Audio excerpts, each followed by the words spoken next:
G's, no? Nakapulot kayo ng ganyan, mga small dollar, sabihin natin, nakapulot kayo. Ano magiging reaction nyo? I-ignore nyo ba o pipiliutin nyo? So what you gonna do? Ako, halimbawa makapulot akong 5, yung mga ano, I will get it and sasabihin ko, thank you Lord, no? Because I know that God is, that was given to me.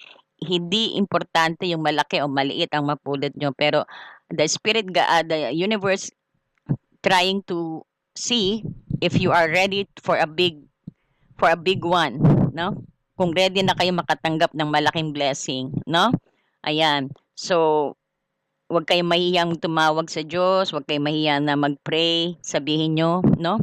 Kumbaga, sa kanya mo kay Lord mo lahat masasabi actually yung mga problema mo no? Hindi kasi baka sabi mo kasi natatakot ka rin mag-open sa mga people around you. So si God ang pinakamagandang hingian ng tulong, no? At ipaparating niya sa inyo ang tulong